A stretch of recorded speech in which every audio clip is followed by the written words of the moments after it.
10 now. Whoa, whoa, whoa, whoa,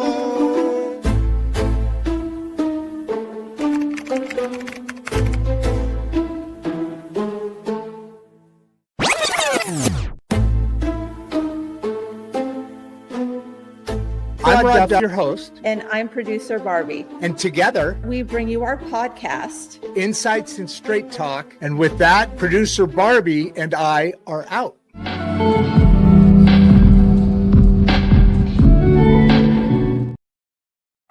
Good morning, everybody. How are you all? Sorry, we're a little bit late. Just going through a few extra details back there and making sure that Barbie rules were followed and handled elegantly, meaning green peanuts, right? Good morning and welcome to Insights and Straight Talk. I am Rod Duff, your host, and here with producer Barbie. And before we do anything else today, I want to pause and acknowledge the ecosystem that makes conversations like this possible. Of course, the Mangum City Library. Thank you for standing for access, learning, and community in a way that still believes ideas matter. The Leaf Lab, of course. Thank you for proving that education can be rigorous, practical, and deeply connected to real-world leadership. And to our partners, Voices at the Table and the Regeneration School Project, thank you for helping us build spaces where dialogue, responsibility, and purpose are taught early and practiced often. This show exists because of that ecosystem, and today's conversation fits squarely inside of it because most people don't fail in business due to lack of effort. They don't fail because they aren't visible enough. They fail because, well, somewhere along the way, they lost clarity about what they're building, what they are building. Today's guest has spent over 4 decades asking and answering that question. Our guest, Rich Kozak, founder and CEO of Rich Brands, and one of the most experienced voices in what he calls impact-driven branding. Rich has helped define and launch brands across hundreds of industries. He's a best-selling author, a global branding consultant, and more importantly, he's someone who isn't afraid to ask the uncomfortable question most marketing frameworks avoid. When does branding stop being about attention and start becoming about responsibility? Because if your brand disappeared tomorrow, would anyone's life be meaningfully different? Would something valuable be lost? Would your work still matter if the algorithms changed or markets shifted or the applause stopped? Rich's work sits at the intersection of business, faith, stewardship, and service. And today, we're going to explore a number of things. What happens when branding isn't just strategy, but it's a calling? This isn't a hype conversation. It's not a funnel conversation. And it's definitely not a shortcut conversation. It's a conversation about clarity, conviction, and what it means to build something that answers to more than just metrics. So grab your coffee, lean in, and let's have that kind of conversation that lasts beyond the stream and is meaningful. Rich, how are you today? I'm blessed, particularly having listened to that discerning, well-researched introduction. Yeah, I love how you think. I love lifting up rigor of education. It's like people get afraid of rigor, but sometimes, life is rigor. So sometimes we need to make sure that we let the rigor work for us. So it's a blessing to be here. And you're right. This conversation can go in lots of ways that people who are listening to this right now won't expect. They've never heard it before. By the way, right out of the gate, we have 130 people on. Boom. Beautiful. So I have a feeling we're going to have a pretty active conversation today. Please go on. You brought it up. People listen. I wanted to say hi to everybody and tell them to subscribe. 150 people. I'm sorry. Well, it's a good, I speak about a lot of things, and having done this for almost 50 years, the last 10 is only with individuals, not with big companies. It's individuals who are evolving individual brands with deep, deep clarity that's missing and with divine purpose. So they not only build their business, but they build a platform where they can step into why they're really here. So that's kind of the dimension that most doesn't come up in branding discussions regularly. And frankly, I am absolutely clear on the fact that branding, particularly with people who are impact driven, they see the impacts they know they can make on people's lives or businesses or even an industry. They see it in advance. That impact driven branding literally shifts the nature of how they live their life. They live a more fulfilling life, and the people whose lives they touch live a more fulfilling life, and they step into why they're really here. So here we go. I was thinking exactly, and I was thinking about this conversation. Okay, your journey. I was thinking about this conversation, and I was thinking it kind of exactly what you were just talking about, in that it's when you drive your company in this direction, when you drive your branding specifically in this direction, your company, your brand becomes because of how you're doing this, it becomes an extension of you. Instead of you, and then you're doing this thing, you're actually literally, I like to call it, building yourself from the inside out. Now that's just a further extension of out when it's branding this way. Very discerning on your part. Let's use this language. It literally gives you access. Defining and languaging a brand in this way comes from your heart, and it gives you access to your own authenticity. It does not happen that this work happen and somebody goes, "Ooh, I don't know, feel really comfortable with that." It's impossible to not feel comfortable. It feels like the best pair of shoes you've ever had because it's completely aligned with your heart and the impacts you clearly see making. So the way it comes out, defining and languaging a brand so clearly that everything aligns with the impacts that you want to make, is purely you. That's the magic of it. It doesn't feel like that superhero costume that some, branding wannabe told you have to fit into. It's not that. Impact driven branding done right, when we're literally stepping into wanting to make bigger level impacts, leaving a legacy, stepping into why we're really here. It comes from inside, not from outside. Good for you. So when you're let me ask you this. I've been curious about this.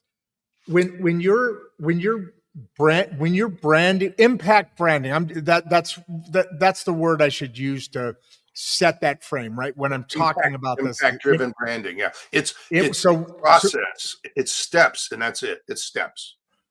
And so when I'm doing impact-driven branding, right? For people, you're working for the last couple of years. You said 10 years you've been working one-on-one, right? And you can see this more in that. Is it harder or easier you've been in marketing for a long time, branding, right? Marketing branding. If I'm doing impact driven branding, me as the proprietor, is it harder does that become easier to work that branding and answer those questions that get you there? Or when people, or I guess it varies depending on the person, of course, but from your experience, is it easier or a little bit more thoughtful or a little bit more challenging for people to look within themselves and the 400 people that are in the audience? Easier to do because you know yourself, obviously, right? Well, and why else? Because you're not making stuff up. You're not grabbing something. Oh, that's a good word. Let's use that word. It doesn't work that way. Oh, you know what? Hey, I love pink. Let's do pink. It doesn't work that way. Okay. And Rod, I believe for each listener, it is absolutely vital that we if you will ask me, I will take 1 minute to define 3 terms so that we're all thinking the same way. A brand, Okay. branding, and marketing. Let's make sure we Okay. get clarity about that, okay? Okay. See if I can do this in a minute. Oh, time me. Okay.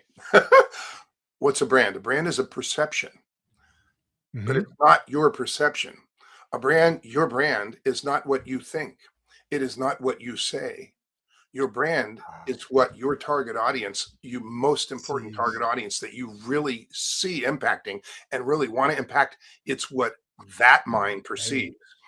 And Ah, so yeah. when you Okay. treat it that way, you realize what branding is. Branding is everything you get to do to shape, and write this down, shape a consistent perception in the minds of your most important target audience. Now, that could be in a type of person. You might have 2 or 3 or 4 or 20 different types of people. We typically focus on 3 or 4 because that's all we need to bake clarity into the brand.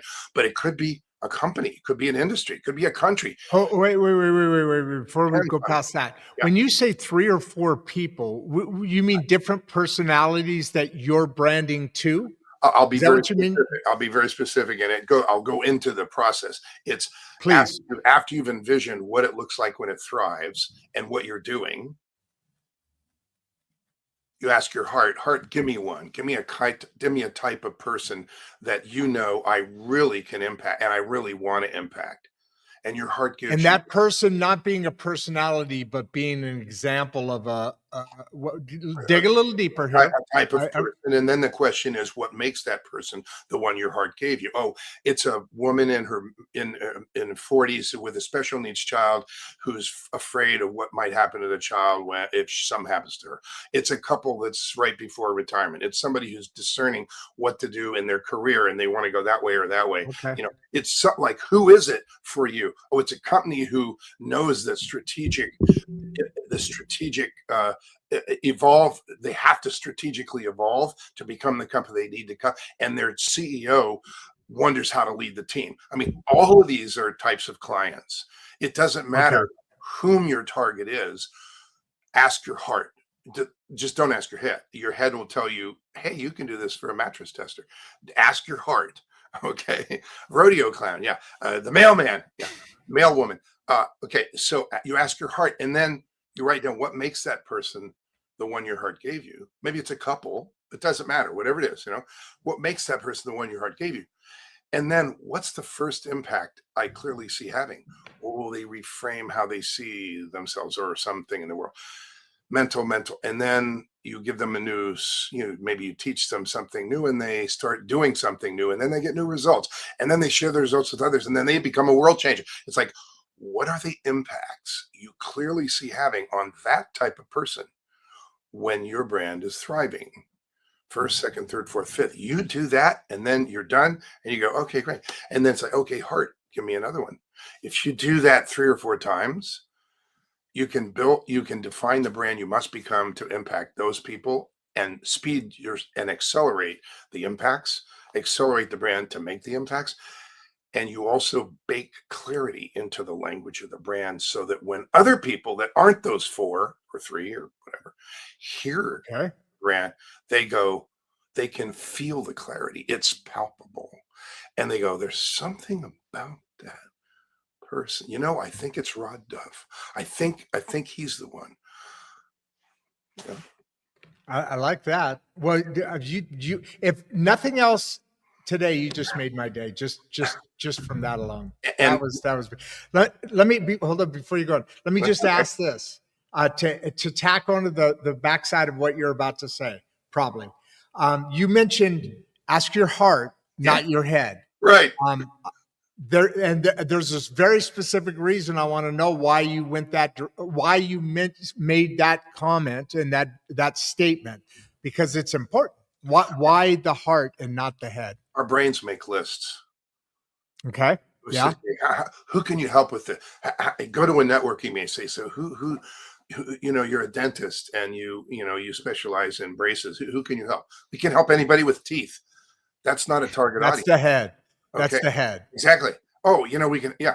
And people make this. Okay. They go, oh, Okay. we can have old people, young people, but pretty much, teachers, it, so you ask your heart, whom do I clearly see impacting? I really want to impact. Your heart knows. And your Yeah. heart will give Yeah. you one. And you go, yeah, oh boy, yeah. And you do that work. And certainly what I just described is a bit rigorous, but it's not difficult. As a matter of fact, No. it's easy. Okay.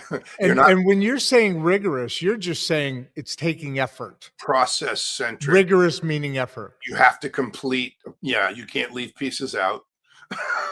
Well, look, seriously, people don't think That makes sense. yeah, people don't think about branding as a process. So back to the back to the definitions. Ready? Branding, Right. and marketing. Your brand is a perception in the minds of your most important target audiences that you Interesting. clearly I see like that. impacting and really want to impact. Let's be very specific. People 20,000 miles away who love to pet giraffes might not be in your target audience. You're not worried about them. And I apologize if your business is giraffes. I'm not picking on giraffes. I like giraffes. But uh, it's the it's the perception in the mind of those types of people that you really want to impact. And you clearly see the impact you can make on them. And you really want to make that impact. It's those people. So when you That's your realize that's core. your brand, and branding is everything you do that shapes, and it's ongoing. You can't, it's not a one-off. It's like, yeah, we did it. It's not that. Branding is ongoing, Right. shaping. Because you like your company, your brand, like you grow, you continue to grow is what you're Right, saying. like you You're might add a shaping. new division or acquire something or bring in a new Right, person right, who has right. their skills, or you're using AI now to do something, but you want to make sure that the work that you do with AI is congruent with the way you want to be perceived. Not like, oh, they've become fakey and you don't know whether you're doing with it. It's got to be congruent. Matter of fact,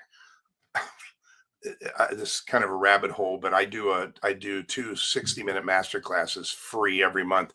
One is called Oh Brand wow. First or Die, and the other I did just last night. It's called An Hour of Brand Power, and it's what are the 4 things a brand must have, or it will fall flat, and what are 7 of the I 17? saw that on your LinkedIn. You talk about that on your LinkedIn, don't you? Yeah, Yeah, okay. Go ahead. Go ahead. well, Sorry. and I people just don't know. Nobody teaches branding. They sell marketing because it'll correct. be good for your branding, but they don't know what branding is. And if they needed to fit what they do into the construct and timeline of strategic development of a brand, they would go like, I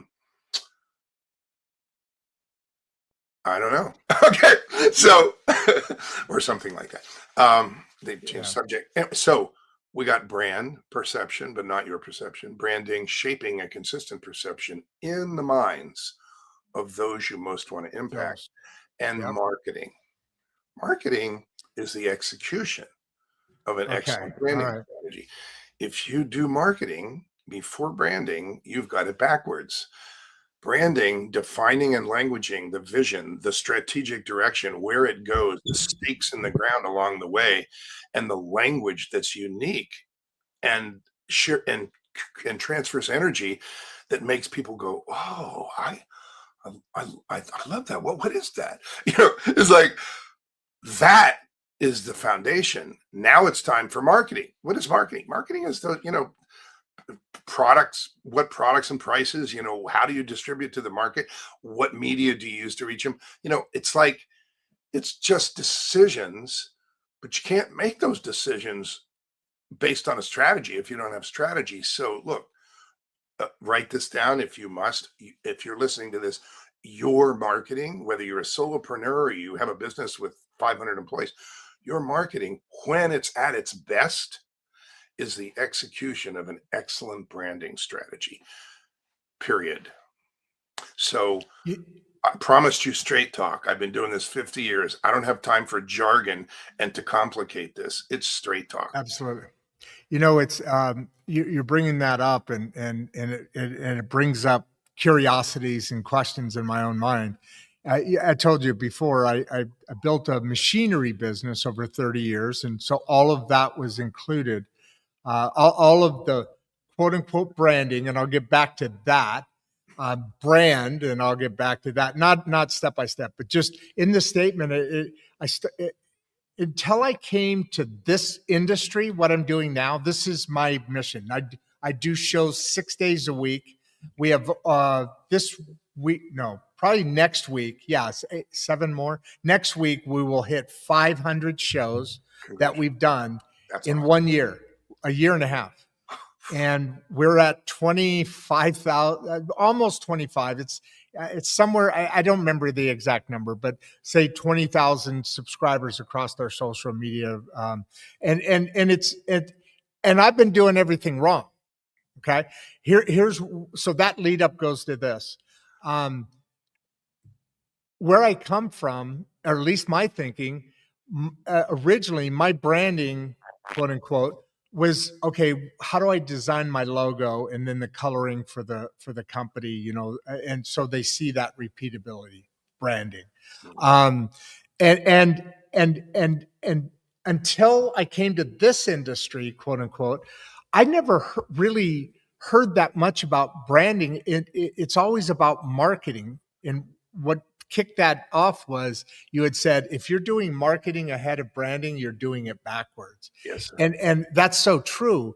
And beyond that, branding, here you're starting to see it more because the algorithms and all that, and that LDO and SEO and those attachments to stuff. So I'm learning. That's why I was really excited when we started talking back in the day. I was really interested in this because it is a new for most people. I think it's a new concept in this your approach, what you're talking about, this journey of yours, and it's very exciting because now you're bringing yourself and getting to brand it, and that's what I've kind of started to discover with this show, because it is an extension of me and it becomes that. So this is very exciting. Let me just ask you though, Jeffrey here, we got a lot of questions that are coming in. Good. But so I just wanted to ask one now. How can a brand test if it's truly staying within the credibility line? I like this question. That's why I brought this one first. I love the question, and I'll tell you why I love it before I answer it. If what Jeffrey means is believability, when you cross the credibility line, in other words, you do something that people don't believe or they think is false or they think is disingenuous, it is sometimes very expensive and sometimes impossible to get back across the line. It's why a company that ends up in some kind of a horrible, their CEO did something crazy or the company gets sued for something and they literally changed their name because you can't get back across the line. No, we're good guys. Really, we're really good guys. Oh no, you're the bad guy. And then they change their name so that it's a new name. I know it sounds silly, but that's why they do it, because you can't You know what? do it. You know what? You're describing Budweiser right now, right? I mean, let's not get political, but the reaction to that was the direction they were taking their branding. Or am I off base here? Because you see the new Super Bowl commercial? Yes, I did it. I think they survived because that decision wasn't made from the top down. That decision was made tactically by somebody at the tactical level. And so they handled it well, and they can continue to stand. That was a battle, though. They continue to stand for what they stand for, which is amazing. Penn State had that same problem when the Jerry Sandusky thing. It's like that, just because Jerry Sandusky was a pedophile doesn't mean that Penn State is, the home of the devil.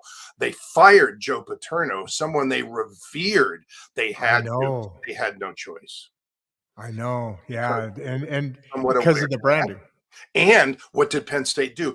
They came back and said, we're going to set the standard, because they know who they are and they know what they stand for. And they're not going to let that blood get in their way. That was brilliant and absolutely correct. So how can a brand test if it's truly staying within the credibility line? Yes. Test sounds like market research and so forth. So I have a deep background in research. I was the president of the AMA in Southern California, and I sat on the national board. So, but I'm going to handle it in a non-research way. the best way is to talk to your best customers and say, or have someone talk to them on your behalf to say, hey, we've been asked to, you send them a letter and say, hey, our agency or this consultant's going to call you, and we want you to tell them, answer all their questions. They're going to ask you what it's like working Yeah. with us. We want you to tell them the good, the bad, and the ugly. I hope there's no ugly, but just please be candid with them. And then you gather what's been learned and you get the answer to some serious questions that maybe weren't handled directly, but they were handled indirectly, and gave people a chance to say, frankly, I think they're cheating. Or frankly, they say this, but that's not true. They say they're, you know. So if they think you've crossed the credibility line, getting candor from those who know you best is prudent. And it doesn't have to Yeah, be 500. It could be 25 your best customers, but choose that's well. what I was going to ask. In that couple of dozen of your best customers, is because you asked one or two, you're going to get a very isolated. But you're picking Like that doing kind of one number focus. somewhere in there, Don't do one focus group, because it won't tell you anything. Actually, focus groups right? are only indicative. They're not predictive because they're not statistically significant. But you do one, you're an idiot. You got to do at least two. And chances are you probably need to do 4 in different cities with their, but it's the same thing. It's like you want enough Spread. voices. I will tell my largest client, when I was running the agency, I ran a high-tech ad agency. I was exec VP and sat on global brand teams for 20 years, was a $14 billion company. And they engaged us to interview all of the reports to the CEO about their vision of the business. And then they had us interview their top 150 customers. So I was on the phone with Wow. people like the head of FEMA. I remember the call. Wow. I called him and he goes, hey, I'm really looking forward to talking to you about the company. But you know what? I just got a call from the White House. EDC. I got to reschedule. It's like those kind of people, like heavyweights, people. And they were absolutely candid. So, That's awesome, man. and they will be. They want, if they like the brand, they want you to know. So great question. And thanks for Yeah. having me.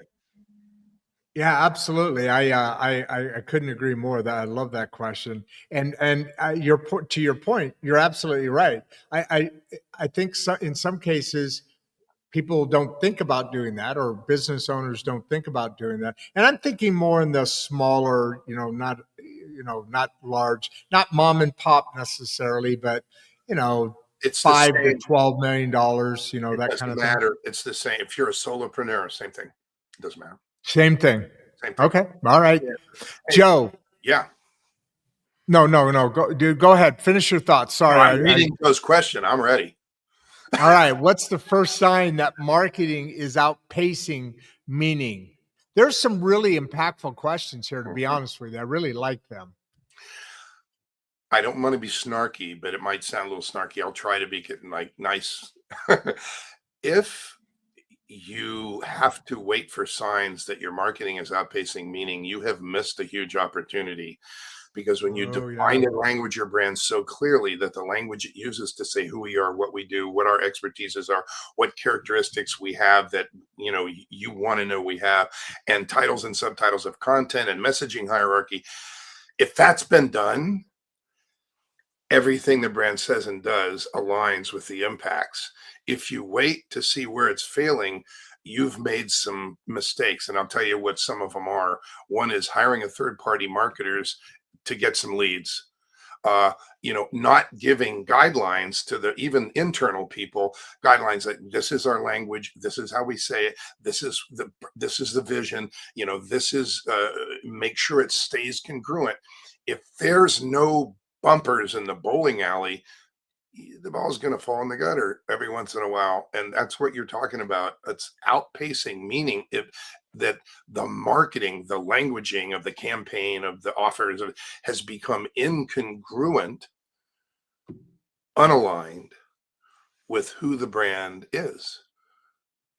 Bad and yipes. And, And it's possible that there are thousands and millions of companies that are experiencing that right now, and you just got to do the work and make sure that you become consistent across the board and aligned with the heart of the brand. And you can do that. And you start today. I could end the show and say, like, now is the time Finish to the define show brand. and let's get going. Yeah, right. So there you go. What else? Boy, I hope I hope that helps. Yeah, no, absolutely. I love that. Now, this is a perfect kind of time, and there's still a lot. Obviously, the questioning is all surrounding the subject that we're on. So let's get into the subject a little deeper. First of all, before the end of the show, which obviously is not now, so sometime when you get a second between now and then, as I'm rambling along, you see where the chat is down there on your right side, I think it is. Yeah. And I don't know what it's called for guests, but for me, it's called private chat. And so would you put in your contact information, however you best want to be contacted by these 500 people? The reason I say that is because, as you know, somebody's going to come back a minute after the show, a year after the show, whatever, and they're going to go, man, I wish I was on that with Rich. I would have asked him this. And a lot of times they'll leave comments on, or they used to, not anymore, leave comments on the show. And who knows when I'm going to go in there and check that out, or whatever, especially in the beginning when you're not getting a lot of comments. So it's been nice to be able to just pass this along, because people will contact you directly there. It's a lot. It's better just all the way around. So as you're going through that, I want to know, what's it look like? So we're talking about how this is personal and is basically, as I said, it inside out, and now it's another layer of you, this branding, this company. The branding that you're doing is an extension of me in this case. Let's talk about me. I like talking about me. What does that look like? If I step back and watched you in a day-to-day thing, what would I see? When I contact you, how does that work? By the way, what I'm doing in your chat, and I'm almost done. Oh, are you in the chat, or are you in the private? I'm in the chat that says chat to everybody on the thing. So, oh wait, are you on? How did you? Okay, that's awesome. Right, I don't have to copy and paste it then. Yeah, Anyway, right. so what you're saying is you're still finishing it, but what are you doing in the chat here? I put my email address, which, some people might not be ready to do that. I put register for a free 60-minute masterclass. I do 2 a month. One is brand first or die. It's like how you need to evolve that perception, or you won't be let in and you won't be able to make your highest level impacts. Or brand power hour. What are the 4 things you absolutely have to have, or your brand will fall flat? And 7 things that brands do that are hurting them. And they got to stop right now. Those are the 2. 7 things that people. Whoa! I got a list of 20, but I only have time for 7 in that 60 minutes. So it's 4 things you must do. 7 things, and 7 things you're hurting yourself that hurt you, and you got to stop them right now because you're not thinking about it. Remember, we just mentioned one: hiring a third-party marketer, not giving them any guidelines. So they use language that they don't know what's incongruent because they don't have any guidelines. So it's like now you create confusion or misinformation. And the other is, if you really want to talk with me, even though I've done this for 50 years and I'm about to push the button, so I'm going to click that button. People say, wow, so you've done this for 50 years, man, you should be on a beach or on a yacht, just like you. I'm on Zoom. Okay. And so if I literally allow people to go to my website, richbrands.org, and click talk to Rich for 30 minutes, you are on my calendar. That's it. So some people aren't ready to do that, but if you are, and the calendar is still open, and it's a choice. I consider, because this is God's work, that who shows up is not up to me. Good point. End of point. It's like, process. If you're saying end of point there, I want to add to the decimal point there, because I couldn't agree with you more. Um, when I was let's talk a little bit about your faith right now. Okay. So let's get into that and then we'll come right back to the, I'm branding and so forth. salivating at Kenneth's question, by the way. Say, ooh, ooh, ooh, ooh, but okay, let's talk about my faith. All right. Yeah. Yeah. Now I'm going to make you salivate for a little bit, but, it's interesting what you just said. You're not choosing who God sends you to, that statement right there. And I believe in that strongly because, when I was younger, I got baptized really early and then I didn't do much in religion after a while. I, kind of just lived my life and so forth and so on. Then I had a motorcycle accident that broke every bone on the left side of my body. And then exactly a year later, I had a stroke, both on Memorial Day. And yeah, I know, really freaky. But my point being is until, I've struggled with different things through life. And then finally, I quit fighting because of messaging to me from God, and that really changed my path and my whole sense. Producer Barbie has brought this up. I told you about the company and this and so forth. My whole life has shifted, and finally, I'm going down the river. I'm going with the water. I'm flowing. I think you referenced that. I'm going in that, and this isn't a religious conversation at all. But what you just said makes 100% perfect sense to me because I've seen it recently in real time where when I shifted, everything shifted. And that's a really great place to be. Now, I'll let you stop salivating, Pavlov's dog, and we'll get with Kenneth here. How do leaders protect brand integrity during rapid growth? And that's tough. Because rapid growth is actually hard. It's difficult. It's dangerous too, because if you do it wrong, been there. A lot of bad things can happen. You can overextend your skis. Over your skis. You heard of that? Well, that sounded like a financial concern, and it is for sure. But let's talk about the protecting the brand integrity during rapid growth. Integrity, we'll say, is consistency. Okay. In other Yes. words, you Well, my maintain point, integrity. I'm sorry.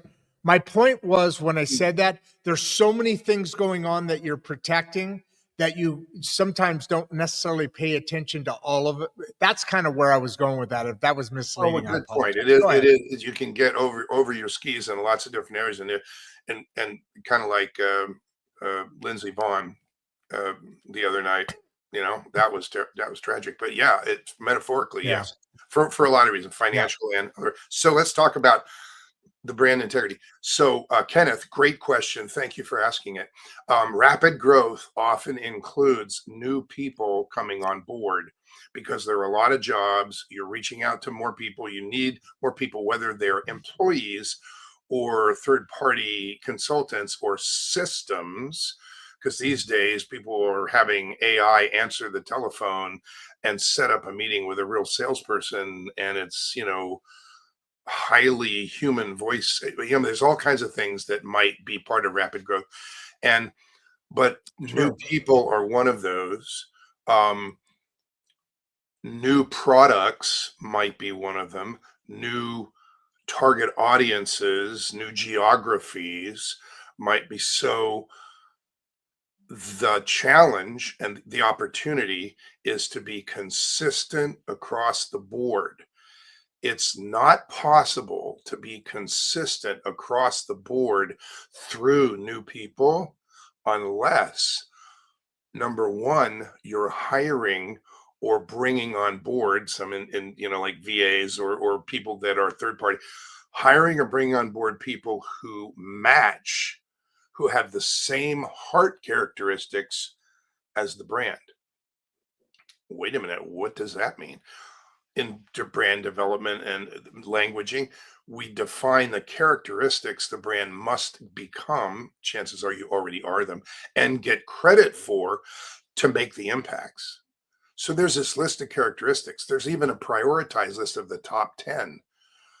When you hire or bring someone on board to work with the company, If they don't share those heart characteristics, you could be in for trouble. Like imagine a team meeting. Okay, everybody, tomorrow morning we're going to have an integrity meeting.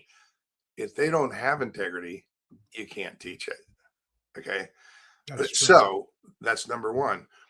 Sharing the vision so clearly that they're on board with it and share it just the same way it's being shared from the top down. If the people who are implementing don't have the vision and share the vision, it can go lots of ways. They'll make up their own language. It's like, but if this is the way we say it, this is what we stand. So make sure that you end every conversation with it. Make sure that this is at the bottom of the email. It's like there are things that you can build in that show consistency. And so when a brand is defined in language so clearly, every entry portal, first time a person touches the brand or the brand touches a person, what are those? Homepage above the fold on the website, a business card, the way the CEO is introduced when he speaks, what the salespeople say when they brief the company on what's going on. It's like all these first impression management moments. We'll call them entry portals. It's a doorway somebody walks through and meets the brand for the first time.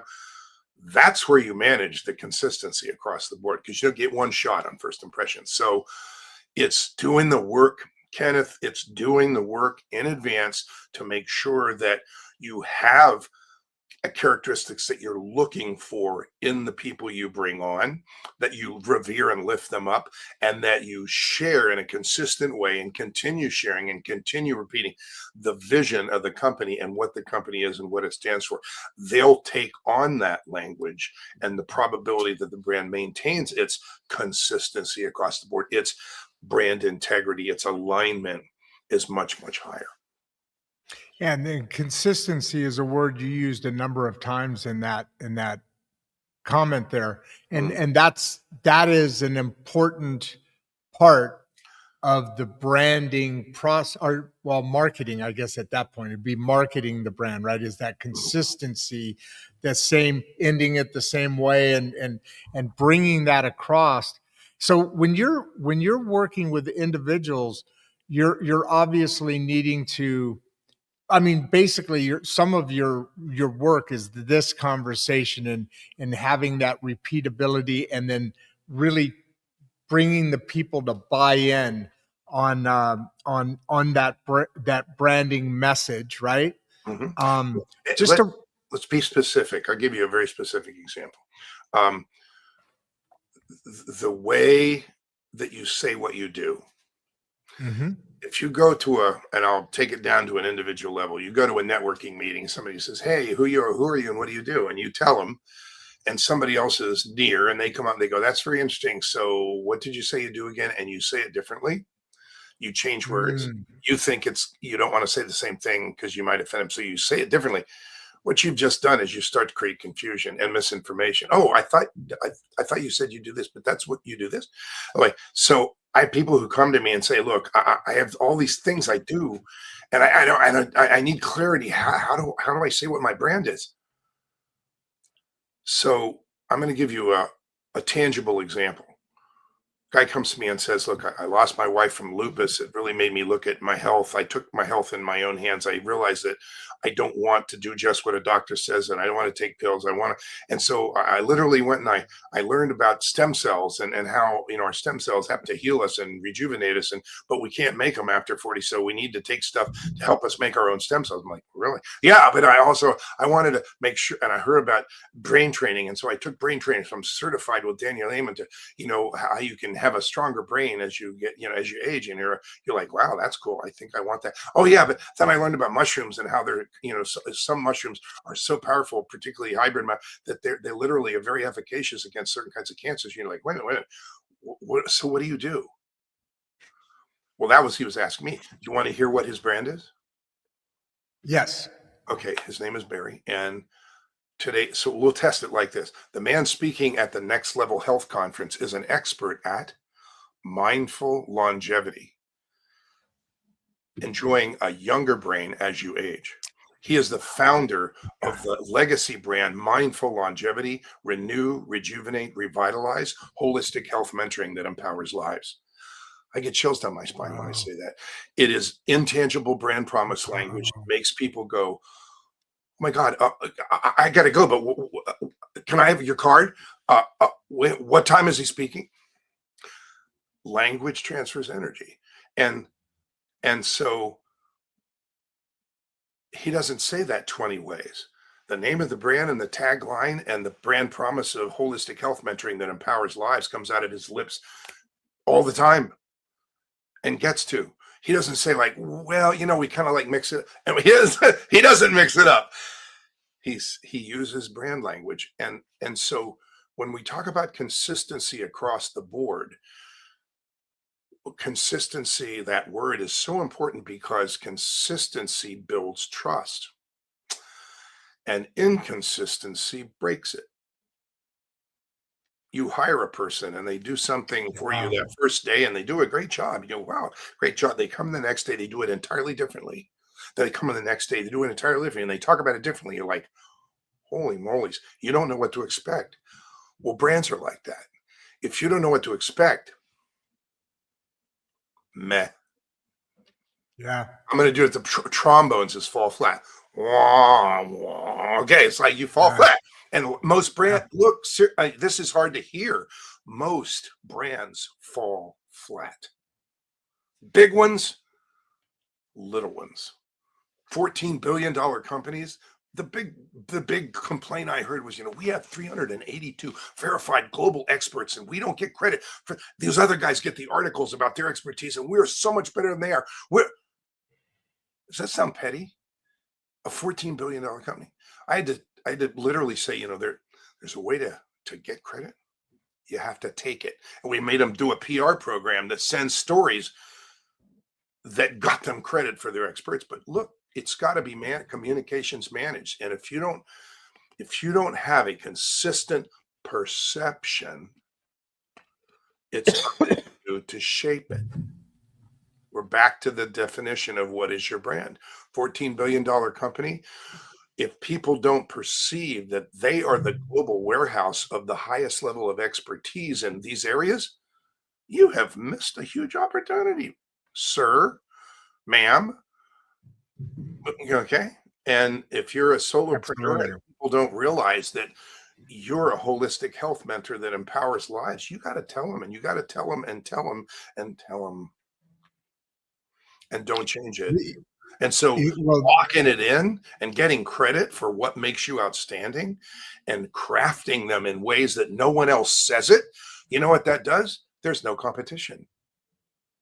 That's branding done right.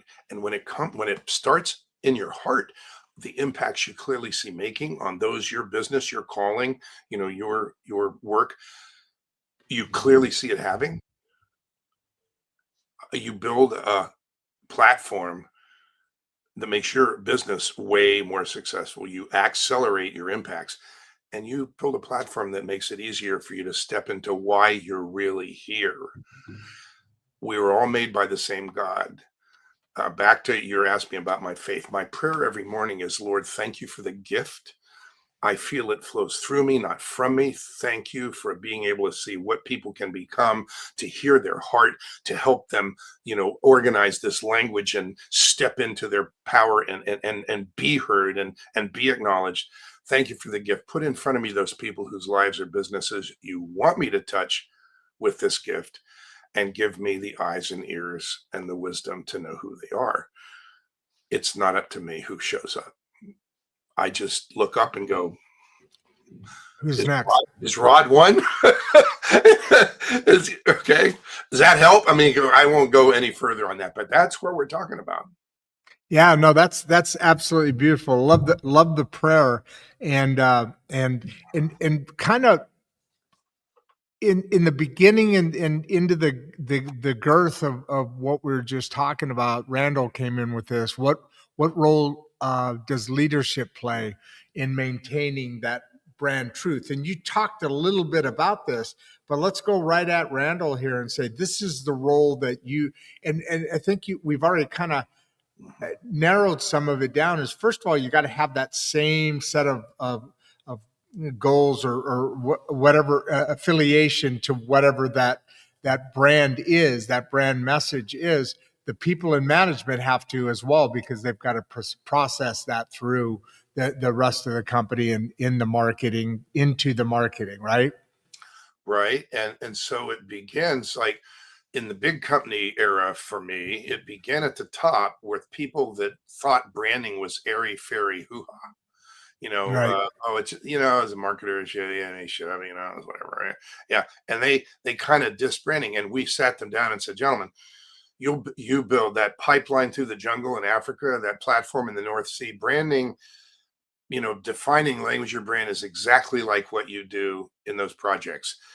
It's steps. And if you leave steps out, it doesn't turn out well. Have we got your attention? And then we portrayed visually with pictures and on a timeline the steps of assessing, researching, reassessing and evolving their brand, creating internal brand triangle of what they say about themselves and what they what they put in their and in their newsletter, and then outside brand triangle of what their customers and the trade that writes about believes about them, and points out there's always gaps. It was a rigorous process based in research with companies that are several million to multiple $billion companies. But the process is the same even with individuals. You're not spending big money on research, you're just diving into your heart. That's where the research is. And when you start with impacts that you make and can clearly see making, that's the motivation. So whether you're a solopreneur, an expert, an author, and you have a mission, or you have a company, like I just had lunch or a with podcast or a podcast. Don't hey, look, dude, don't act like we're not here together. We're right here. You own a podcast. You own a media asset that touches millions, and yes, it's inconsistent. When you're consistent and people know what to expect, they resonate with it. If you change it up every time, it's like it's hard for them to know who you really are or what to expect. And so, yeah. Can I jump in on that real quick? Just to add to the importance, and I think I'm supporting your message. We're going to get into the smaller brands here in a second, but we've got a lot of questions still. We've already been going almost an hour, just flowing by. It's like that river going on. I'm on Zoom usually 8 to 10 hours a day. Yeah. That's a good time, isn't it? I'm not going to get tired. I'll tell you right now. Yeah, I'm going to get fired, but look out, I'm going to get fired up. But yeah. So we do. We have I want to call it the growing of a media empire, right? So we have this show. I have a book that isn't been published. I wrote a book summary, right? Like a business, you have to write a business. Oh God, I'm going blank on the name. What do you business plan? When you go out? Thank you. Business plan, a book proposal. To try to get agents. Right? Yeah, book proposal. Publishers, agents. And so I did that, and a lot of them were like, "Oh man, I've been writing all my life, and I love writing." And they loved the writing, but they said, "Okay, but do you have a platform? You do need to be able to." They want to at least know you can sell yourself, right? Right. So I started this platform. Marketers, okay. Right. Old school traditional publishers are not marketers. There are some hybrid publishers like Morgan James, who've been around 26 years, and he wrote a book on guerrilla marketing for writers. It's like he is a marketer, but so when I was querying, I was getting back this. As far as you got to have some sort of a platform. So I started this, and I said, okay, I'll talk about my book. It's 13 chapters. 13 things. What the fuck happened when I was in my 50s? 13 things. It's WTF, but 13 things whispered. And so I started this, and then this thing blew up, and I haven't been able to go back to the book. So there's that. And then I have this as a media. Hold on. I have this as a media, and then I do a Substack that's growing. We're getting like 3, 4, 5 subscribers a day. We just started that last week. Awesome. And then I write for the Mangum Star, and I'm looking for a radio station. Across all of that, we really focus, and I say we. It's me. It's just me, and I do use AI to help stuff. You're prudent to be a we brand, because you're not alone. You got producer, you got people that help, you got, technology, you got the people that's, it's a we. They all buy into it. Yeah, they have to buy into it. Publisher and people who guide and counsel you. It's a we. I don't have a publisher yet. If you got any ideas for me, help me out there. I'd love to get that book out. Let's talk separately. I want to hear about the book, but I'm gonna. You got two, and for anybody that's listening to you, got two choices when you're saying like, oh, I always wanted to write a book. Oh, I have a book. Oh, I wrote a book. Whatever, right? And you got two. Right. Here they are, and one's going to sound snarky. I've got a pick. Okay, there's one option. That would be the. Say that again. I've got a what? A book. That's the one option. That would be what we call the vanity book. Okay. Yeah. And the other option is a book is a stake in the ground that moves a brand forward in the strategic direction that it knows it must go to achieve what it wants to achieve. It's a stake in the ground for a brand, and the book you've written might be the first stake. It might be the third stake. And question is, what is the first stake? And maybe it's not the book that's the first stake. Maybe it's the, something else that's the first. It's like a brand has a strategic roadmap or not. But when you define in language in a brand, it happens. It's like if I showed you step 5, you would see category of expertise at the top of the column of the spreadsheet.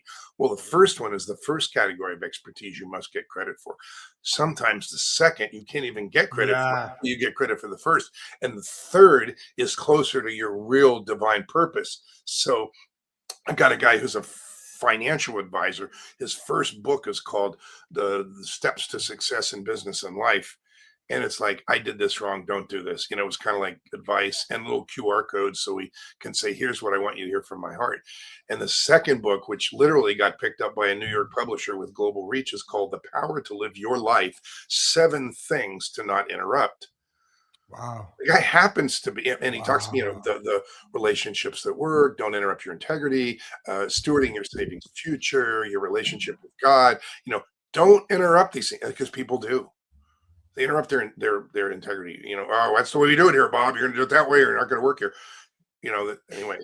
And he says, like, here's the blind spot.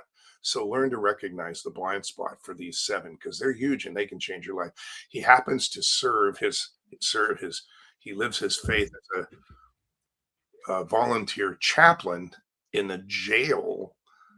That's hardcore. In the county where he lives, and he goes in to talk to people about their life. Hey, that's a nice tattoo. Who is that? Oh, that's my, wow. Tell me about your children. What's up with them? Oh, and then he talks to them about life, and then he talks to them about the word, and then he talks to them about Jesus. And so his third book, which we haven't written yet, but it's on the list, is Doing Business with a Servant's Heart, the name above all names. That's where his brand is going. Oh, yeah. He's a financial advisor. What? Yeah. Wait a minute.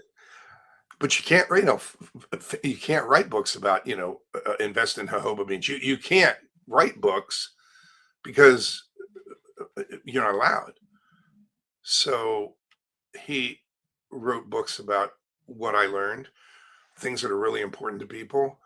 And that book, it doesn't come out till September. But honest to goodness, like if you want to buy a copy of that book, I would suggest you pre-order it at Barnes and Noble. It's not up yet, but it will be up probably within the next month. It's called The Power to Live Your Life, 7 Things to Not Interrupt. It belongs on everybody's life bookshelf. You will thank me. Your teenage kids will thank you. Everybody will thank you because it's a great gift book too. It's an amazing book. It's like, wow, I never thought of it that way. Oh my God, I wish I'd had this book. This could have saved my marriage. Oh boy, this could have saved my business, because we interrupt things. It's 7 things to not interrupt. Yeah. Break the flow and interrupt things, and we don't see it as an interruption. It's a blind spot, and then the interruption, then we rationalize, and then we turn the exception into the rule, and by the time we're done, it's a mess, and we could have prevented it. So brand books, stake in the ground, whether it's a book, so we can talk about that separately. I've been Yeah, I'd looking love at to. the next question. Oh, Right. And just to kind of drive that other point home is no matter where that company goes, I was just kind of giving myself a self plug while bringing that whole point together, and that across our brand, that repeated message is and critically important, must be aligned, the same, as you said, word for word. And it's impressive to then add to that. As that thing grows, you're growing also, and it's active and live. But let's bring it down to small companies, right? How do small brands apply this credibility first approach? And that's probably got to be easier than large brands, I would assume, because small brands can, like they say, you can turn on a dime. A speedboat can turn. A big gargantuan takes a mile to get shifted. Is it easier, or is it, you were you were excited about Nick's question? yeah. Talk to me. Well, let's focus on the word credibility. Credibility first. So credibility is one characteristic that if a brand gets credit for it, um, it serves the brand well. So I can speak about that specifically and take you to a place that you realize it's just absolutely manageable in the branding definition. So let's go down to, let's say, a realtor. There's an individual, small brand. They may work for a big company, but it's their personal reputation that Mm-hmm. people don't hire the company, they hire the realtor.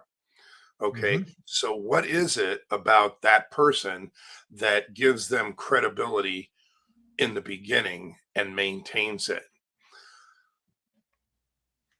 With that person, did a brand definition and languaging, and they envision and they talk about the impacts they love and they envision the impacts they love having, and they clearly see having on those whose lives they serve, helping people get their first house, helping them use real estate as a financial freedom tool, okay, the things that they envision very specifically for those types of people that they clearly see helping, and they did that work. The nature of what they put into that work will determine whether or not credibility, like a highly credible, like highly believable, high integrity, honesty, trustability, those are the kind of words that pop up as characteristics, and they're different Yep. for different people. So imagine this. So this realtor defines a target person that they clearly see impacting and defines all the impacts. There's a group of people that have never met that person, and they sit with them, and I say to the realtor, hey, read the description of your target audience person, and they do. I say, great. When your brand is thriving, what's the first impact you clearly see having on that person? And they say, they reframe how they see their possibilities in life because they understand real estate and whatever. Okay. They say, right, they reframe. It's a mental thing, but reframe.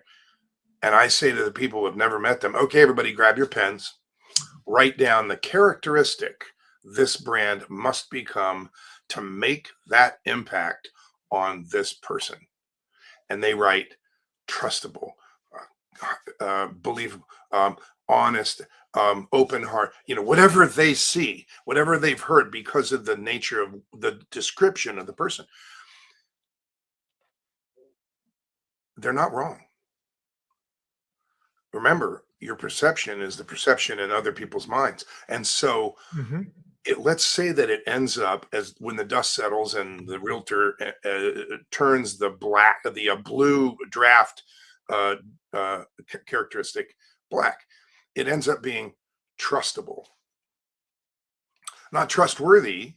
Trustworthy might be the mayor of the town for 30 years. So obviously he's trustworthy because he's been mayor for 30 years, but people who know him know he's a crook. So he's not trustable, but he's trustworthy. There's a big difference. I mean, language has nuance, and so it's trustable. But when people suggest those words, it's not just a word. This is, take your pens, you know the drill. When you write down one, ask yourself, is it a must? Must they become that characteristic to make that impact? And I need you to tell me in what ways, and I need at least 2 ways. In other words, the brand must be trustable in how it deals transparent, in how it's transparent in what it knows and doesn't know. The brand is trustable in how it shares with people its history and how it's used real estate to help other people. It's like they have to say in what ways. So fast forward, Oh. you've got a realtor who's one person, and you have 30 characteristics and aspects. 1, 2, 3, 4, 7, 2, whatever.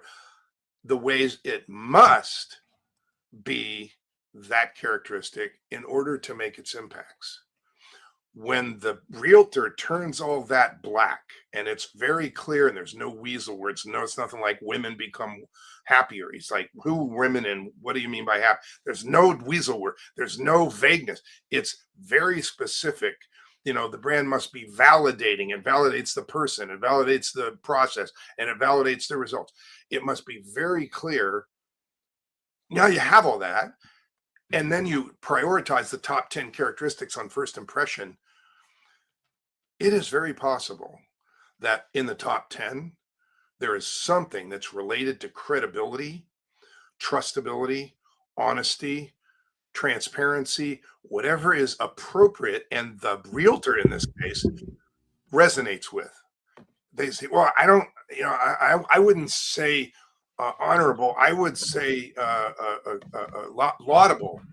I wouldn't say laudable. I would say trustable. It's like they pick the word, but the aspects that describe in what ways stay. Imagine you had all that. What does that do for you? The top 10 are what your marketing gets you credit for. Wait a minute. Did we just connect the dots? Okay. Wow. That's part of the answer to how does a small brand use the credibility first approach. It defines and languages itself. It says what in priority or order are the things that we must get credit for to make our impacts faster. And then you make sure that your marketing gets credit for it. Let's talk about things that are in the brand development process, the impact driven branding process, the 7 steps that are credit getters. Titles and subtitles of content, with at least 10 or 15 of them for each of the categories of expertise. So for Barry, for let's say the woman, someone who's in the bookkeeping business, but she is no bookkeeper. It's like the woman speaking at the Rapid Growth Business Conference is an expert at simplifying the tech and accounting decisions. Simplifying the critical tech and accounting decisions for your business to reach millions. That's her first category of expertise. Whoa, when is she speaking? You know what I'm saying? It's like, wait a minute. Tech and accounting, they don't even talk to each other. To my business, I want my business to reach millions. You got it right. So that's Patty. Patty's in Florida. She has business all over the United States. Bookkeeping, they manage the tech stack and make sure it's all together. So we're going to grow. Your tech stack doesn't slow you down. Is that bookkeeping? No, it's business growth with bookkeeping done really, really right. It's like, wow, That's the day. It's all digital and it's all fast. And if you're moving fast, you don't have these things because everything connects to the general ledger, but there's all kinds of things. And if you have a hodgepodge, there's a better way. So, Patty, for that category of expertise, she has 15 titles and subtitles of content that have been crafted in the process and a hook that pulls people into the content. What is the most critical tech and accounting decisions for your business to reach millions? Great question. You'll see this one first, but make sure you prepare in this way. It's like, in what way? Get into the content. The content gives the brand credit. It's like, wait a minute, are you serious? Like 15? What do you use those for? Titles of anything. Blog post, book title, chapter, a lunch speech, a training on YouTube, titles and subtitles of content in brand language congruent with those characteristics with a hook that pulls people into the content. Who does that work? Wait a minute, Rich, is that an example of what you said was rigor? Yes. Okay. And then messaging hierarchy, statements that the brand, the brand says matter-of-factly, always the same way, verbatim. When somebody asks you a question, like you're on a podcast and somebody goes, well, how do you know that? And you go, look, Rich, and you use one of your message hierarchy messages, and it comes from a place of knowingness. So only somebody who really knows could say it that way. And they go, whoa. These things done in advance, even for an individual realtor. You heard me talk about my clients of financial advice. Individuals can be congruent with who they really are. If they're people of faith, it's congruent with that. If they're technologists, it's congruent with that. If they're problem solvers, it's congruent with that. Everybody's different. And work done in advance, make sure you get credit for exactly what you must get credit for to make your impacts faster. Everything the brand says and does aligns with the impacts, and you get to the impacts faster and you get to the money faster. Boy, I hope you all are listening to this. It's immense. Yeah, it is.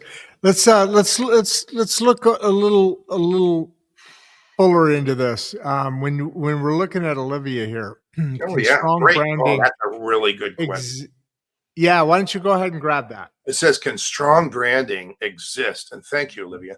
Can strong branding, let's use the word effective, can effective exist without digital marketing at first? Of course. That's what defining and languaging the brand is. When you have the roadmap and have the language and the consistency and it's ready, and I'll use our language, when step 7 is complete, because there's only 7 steps. Step 7 is the digital marketing checklist. It says, before you start marketing, are these things complete? Are they in order? Are they prioritized? Do you have the message hierarchy? Have you done an assessment of competitors? So you've searched who comes up when you're looking for what you do to find out what you're competing against, and have we crafted a competitive positioning statement that takes all that into consideration and crafts a positioning statement that is uniquely you, so there's no competition. Have we done all that? The answer is yes. Then it's time. And marketing today is digital. It's like, you're going to be known because you're on digital systems. Do you have to be on social media? No. Do you have to have a website? No. Do you have to have a YouTube channel? No.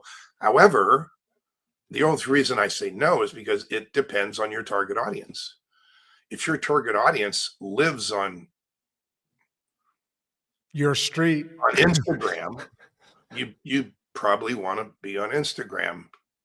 Yeah. It's back to the marketing decisions: product, price, promotion, distribution. Which media do we use to reach our target audience? It's just and I think something that's going on right now is really important to think about as you're going through the marketing side of things, because I'm kind of transitioning in this time in real time. So a couple of years ago, I was in the machinery business, right? Mhm. And in that machinery business, I ran a company, and my primary role was marketing and sales, and that's what I've done all my life.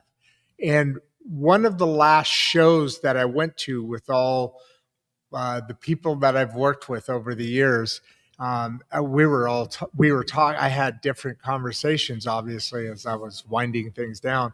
But the point being is that we're almost out of this transition now, but during that time we're in a transition where younger people were coming into roles of authority, meaning engineering managers, presidents, vice presidents, operations managers, uh, maintenance managers, on and on. This is my world, my old world. And that transition was talked about a lot during that time, especially. I don't know about now, but because everybody was my age. I'm 63 now, so the leaders in my world back over there have been selling to the fathers, let's say. And as people retire, and as this new generation who's very, very intelligent continue into these roles of leadership, now they're looking at different ways that they're accessing their knowledge and information, and comparisons to machinery and so forth. So realistically, when I grew up, you had a machinery, plastics news, hard copy, and everybody read that. And then they started doing digital stuff as well, just because everybody did it. But but now that, so like you said, they're on Instagram, they're on this, they're on Facebook, obviously Facebook, Instagram, X, uh, Facebook, sort of, and a couple and several others. So now, especially digital, I think is that transition's gone over. That is now, it's almost nothing is being done on the other side, and it's now all social media, digital. You agree with that? I agree that digital is often the very first place that everyone, it's not just younger generation, we've all learned to do it. Oh, Google that. Let's see Yeah. if they're on LinkedIn, and it, like, somebody jumps on my calendar. I don't know who they are, right? Somebody jump. Yeah. I look them up on LinkedIn to see what they say about themselves, to see what their profile is and where they went to school You and know what whatever, I do? you know. You know what I do? I use my Chat GPT, not the free. I don't do the free version. I do this other version, Good. but I then tell it to go scrape, SCRAPE, Yeah, right. right? You know what it Yes, is then, I right? do. So Good for you. scrape Yeah, yeah. let it pull all that information in, and then you really get a lot of data because you want to find out who you're talking about. To Data honor to really honor good. the thought behind Olivia's question, here's Yeah. something I think needs to be said. Digital media is just media from a marketer's standpoint. So, because you're talking to somebody who has spent 50 years defining and languaging brands and then launching them. So, although my gift is in envisioning what people can become and helping define languaging brands, they keep me around and we make sure that everything they do is congruent. We're doing logos. I don't do logos. I write creative briefs to do logos, to evolve websites, to create books. In some cases, I help define books and I help the clients write books and outline them. It's because it's all congruent with what we're doing with the brand. So marketing is just a series of decisions, and one of them is media. Well, there are many media. It's like, and so it's, I will tell you that some of the most effective media choices, depending on your target audience, are not digital. They are tangible, something that puts in their hand, because the quality of what you put in their hand and the clarity of what you put in their hands sometimes trumps all the digital stuff. And so you Oh, look, that makes sense. What would be an example of something in their hand? For example. let's say someone's speaking, and I'll give you one that mixes digital and print. Okay. So it's like somebody speaks and they offer a free um, list or free counsel card that has information on it, and it has a name and that makes people go, oh, I want that. I have to have that. And so they say, here's my email and here's my phone, and send me this. It's a list building opportunity for the speaker, and that happens, thousands and thousands of times a day all over the world. And so that person gets it.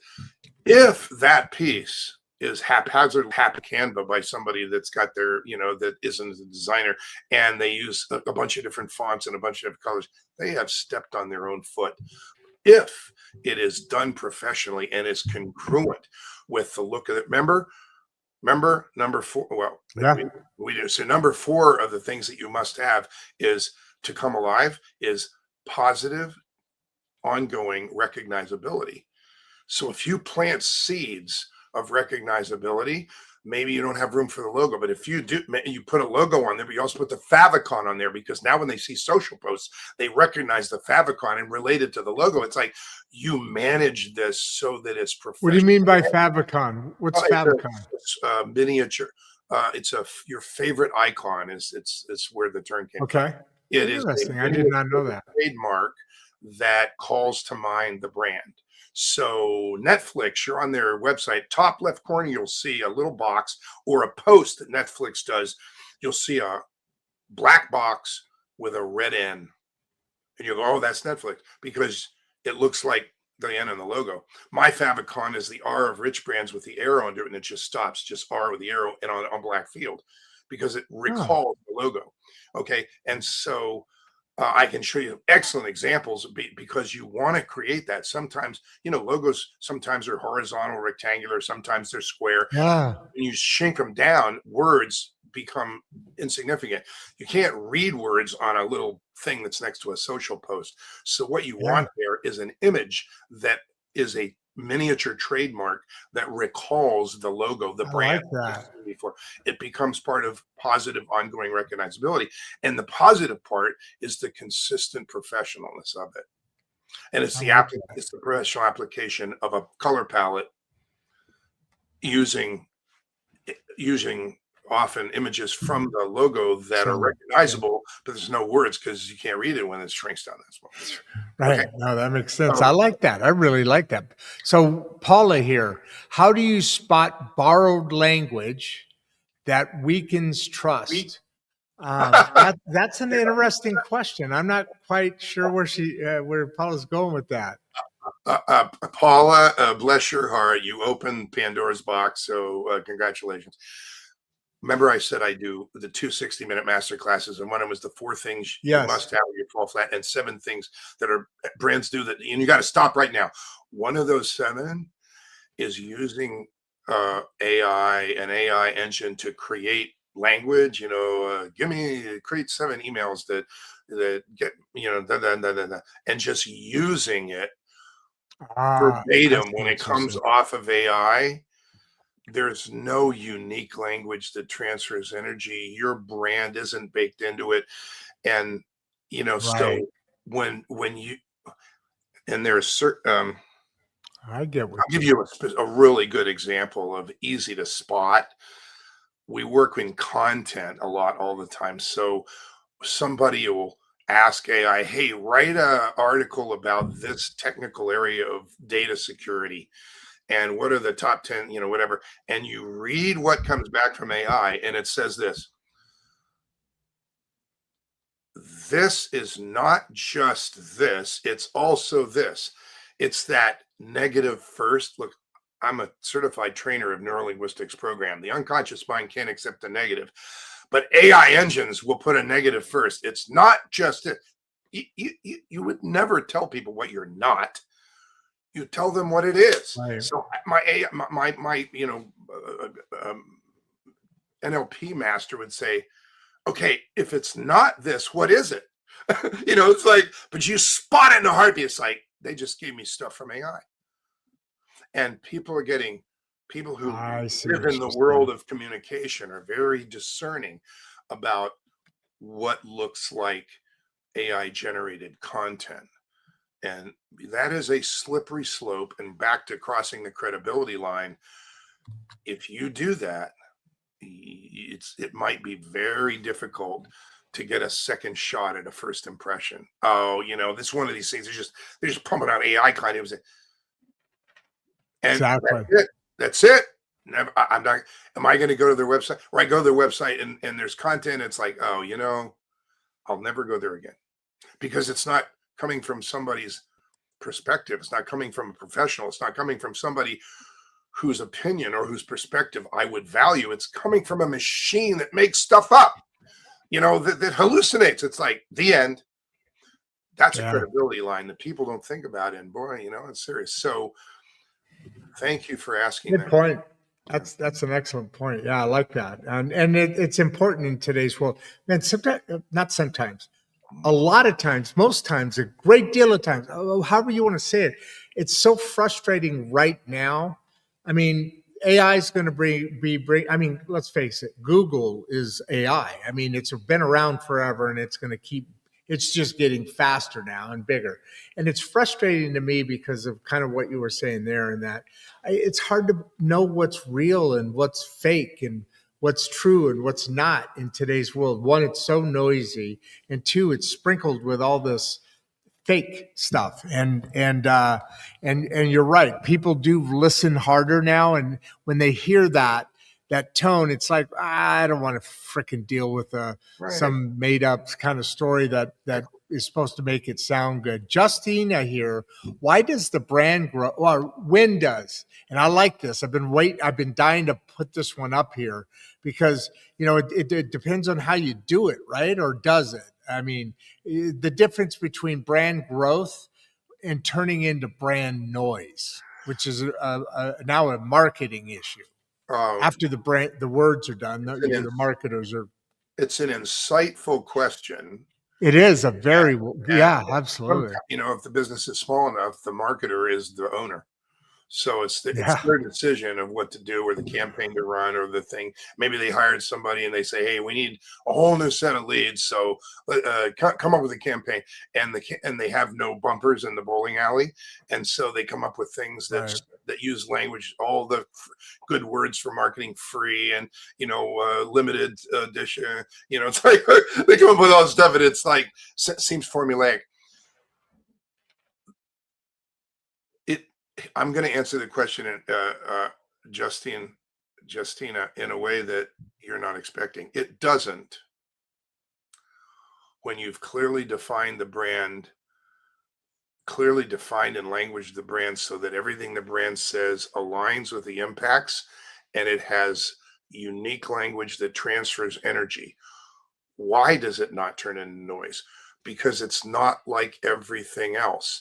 People see it and they go, well, watch my head. Like, there's a difference between fall flat and, if you run a campaign that says, hey, this will improve your quality and your deliverability and your thing, and saying it's like pablum, right? And people go like, oh, that's nice. Oh yeah.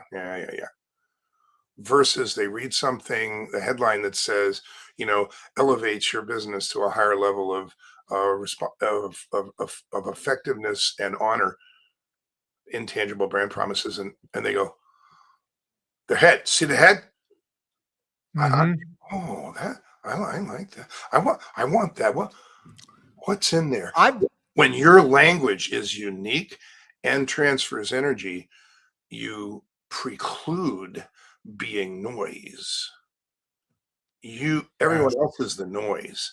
You are the clear, baked in with clarity and magnet, because your language of what makes you outstanding or what the offer is or the name of the brand attracts attention, and they want to know what it is. Okay. Yeah, a couple times during this show, I don't know if you've noticed me as I've been on the listening side of things, the conversation back and forth, right? So I don't know if you've noticed, but several times I've kind of gone, when you did that head tilt, I realized I've been in that moment myself. This is interesting, and because we've been talking a lot. I mean, recently had discussions over the last week. Today's a special election here in this part of Oklahoma for mayors and well, anyways, for several seats, and Nice. we've talked a lot about stewardship this week, and the week before was how systems break, and this is some of the writing stuff that I do about the middle class, obviously. So Nick here says, how long do you know when branding becomes stewardship, not strategy? And there's a dramatic difference between those two things. I'm going to Thanks, Nick. assume the perspective is the perspective of the person who is watching the brand, not the person who is the champion of the brand. Like it's not, we're not talking about the person who's champion of the brand notices that it's now become stewardship. We're talking about the person from the outside seeing. Correct. Yes. The brand Correct. is doing stewardship, not marketing strategy. I would agree with that. So I would that's agree with that. Perspective. And it goes like this. In order to get credit, you take credit. So if you are stewarding your target audience's path, if you are envisioning what you see for them and holding their hand along the way, if you see an outcome and you know that your work, your calling, your gift, your business helps generate that outcome for your target audiences, and you can use language like, you can use the word steward if you want, and many times that word is often used in Christian churches that deals with the way we handle money or the way we handle assets, the way we handle God's gifts. Okay, so if you're people of faith, you might want to use the word steward because it's a hint, that maybe you're dealing with somebody who are faith inspired. Okay, so when does the target audience give you credit for being in stewardship, not just being marketing strategists? It's when you talk about why you do things, the thought that's in your mind when you do them, what's important to you, the values that your company has. When you talk about that, you're answering questions that many people, including increasing number of younger people, want answered. It's not just what product and service you have, it's who's behind it and why they do what they do. And that aspect of envisioning and communicating that the brand feels it has a stewardship opportunity and responsibility in the work it does, in the impacts it has on its target audiences, on those whose lives it clearly sees something for, and it's going to share it. Even if they don't see it for themselves, it's going to say, here's what we see for you. And the way it says that, and here's why we do what we do, it comes together as stewardship when you give yourself credit for it. So it needs to be, it gets to be, I'm trained in NLP, so I got to catch myself not using operators of necessity, not allowed to use needs. It requires you get the opportunity to share that and get credit. Oh man, this has been such an eye-opening day. You said you wanted straight talk. Yeah. This has been an hour and a half already, an hour and 34 minutes and 8, 9, 10, 11, 12. So I'm going to have you read the next 4 things before we go into a little transition ourselves here. Okay. First one from Jeffrey. Well, you're welcome. It says, thank you. Well, you're welcome. Powerful. Yeah, there's some comments that came in here that I've saved to the end here. Kenneth, you remember he just asked you a question a little bit ago. Absolutely. Please read this one. It says, powerful conversation. Credibility over hype really hits home. Yeah, hype doesn't serve anyone. Hype is noise. It's just noise. Yeah. And yelling louder is never the way. It doesn't happen at the dinner table. It doesn't work at the dinner table. It doesn't work, in the You classroom. really want to talk, really want to talk about yelling loudly in today's environment and world. I mean, we just finished a series that was about why systems fail. It's because we're shouting past each other. Mhm. Now, also metaphorically in business and marketing, you can also shout past people. This is the same sort of concept. Really loved his comment here with Kenneth. What about Joe? Joe, Just I love the idea of never crossing the credibility line. So yeah, important today. It is. it is. And we cross it in ways. Sometimes we cross it in ways we don't think about. Remember that AI example? You start pumping out stuff that feels either formulaic or disingenuous or machine generated or not from the heart, and the brand's heart isn't in it. People sense it. They'll sense that the brand's heart's not in it. It's good answers, but it's like not from a caring human. And we want to work with people who care about our futures and Yeah. our results, not with machines who spit out stuff. So yeah, absolutely. Thank you. And Nick, Nick, you just talked to him a minute ago, right? uh, He popped back with this and right thank here. you for such a thoughtful, purpose-driven discussion. Well, you're very Yeah. welcome. Um, isn't it amazing when we realize what we all have in common? We're all made by the same creator. We're born Yeah. with unlimited power. We give it away. Somebody takes it away. We don't even know we have it, and whatever the power. But we also are born with gifts, and that's unique gifts. And when we are ready at that point in life, when we're ready to, we know we're not done, and we know there's more, and we're not sure how to get past that locked gate of where I am to where I get to go. And you realize that you get to get closer to why, we have to remember to ask, what's your will in my life? That's important. Okay. we get to ask, Lord, what's your will for it? Not just, my will, but when we get to step into why we're really here, we can have the best business in the world, but the business is our vehicle. It might be part of our purpose, or it might just be the path that we've been on to enable our purpose. All right, I gotta stop you here.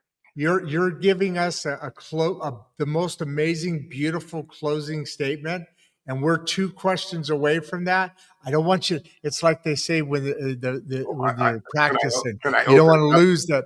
Can I open Huh? it up? Here's part of it. It has to be here. So most people don't realize, well, they think their brand is their business.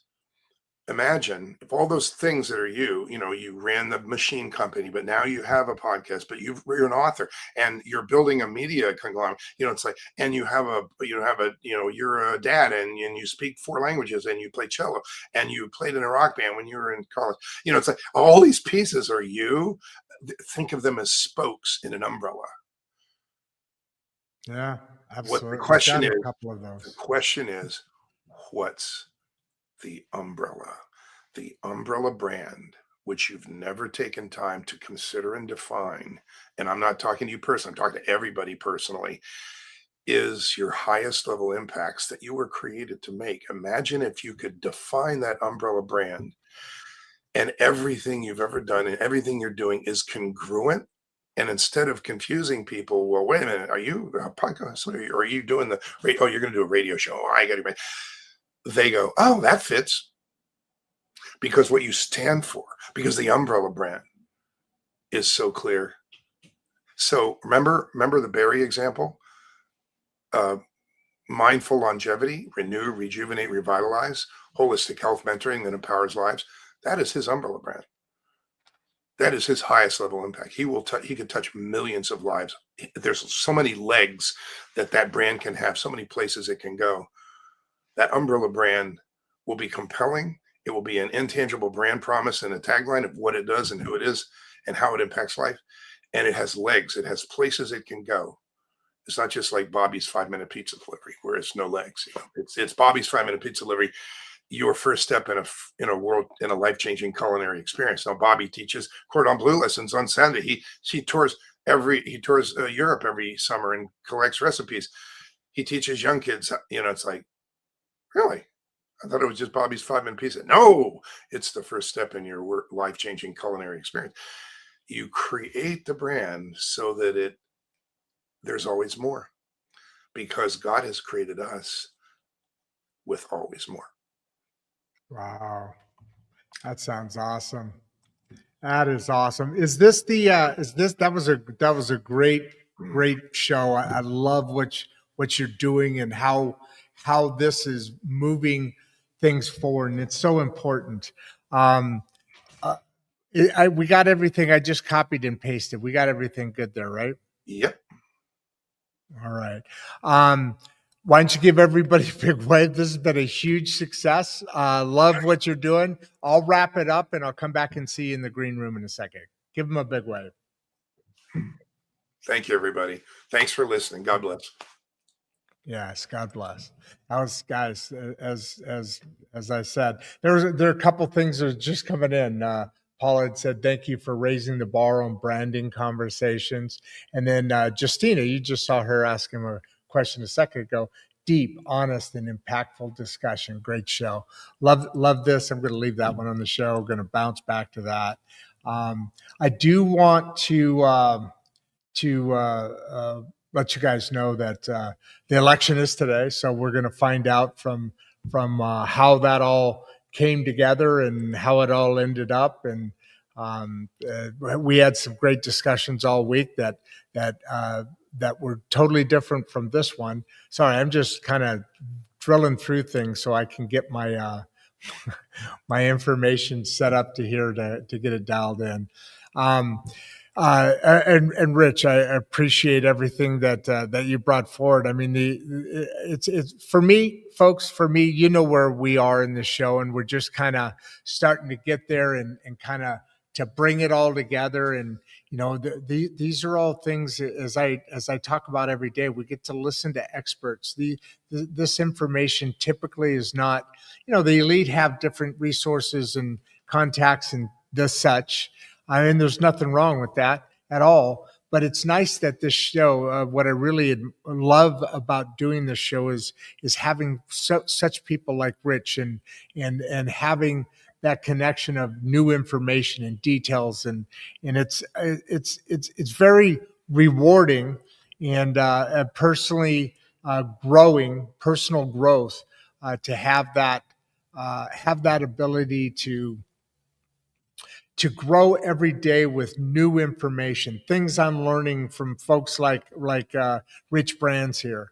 Very, very important thing. And, as we kind of bring this conversation to a close, I do want to land on something that Rich did say, because it cuts straight to the heart of what Insights and Straight Talk exists to do. Branding isn't neutral. Leadership isn't neutral. And influence, whether we acknowledge it or not, it always shapes someone else's future, right? The real question isn't how big your brand becomes, it's how you become while building it. Where are you now? Who are you now? And who is served along the way? That's why conversations like this one matter. If today challenged you about thinking about your business, if it forced you to slow down and ask better questions, if it reminded you that purpose and profit don't have to be enemies, then I want to invite you to do three things right now. Three things. Okay. First one, subscribe to our YouTube channel at Rod Duff 1939. These conversations don't work if they disappear into the void, right? I mean, come on. Subscribing helps them reach the people who need them most. Make sense? Number two, join us on Substack insightstraighttalk.substack.com. We publish 3 days a week there. We go deeper than the algorithms allow here and build real dialogue, not driven by commentary. Okay. Third, Support the institutions that still believe conversations build community. Read the weekly Mangum Star News. I do that every Friday, newspaper. Support your local library. Invest in education models that teach life, leadership, and responsibility, not just test scores. Regeneration School Project, right? You read it. Because rebuilding the great middle class doesn't happen through slogans. It happens through clarity. And we talk about clarity a lot, through consciousness, and through people willing to build with intention. Rich, thank you for bringing your wisdom, your experience, and your conviction to the table today. And to everyone watching, all of you guys, stay curious. Wave at somebody today. If you don't know them, say hi. That vibe, 6 feet around you, affect other people's vibes. Stay curious, as I said, and stay grounded. And we'll see you next time on Insights and Straight Talk. I'm Rod Duff. And as I always say at the end of these shows, I'm out. Before you leave, if you'd like to watch another one of the podcasts, click the first link in the description. We love having you here and we appreciate all your support. And with that, producer Barbie and I are out.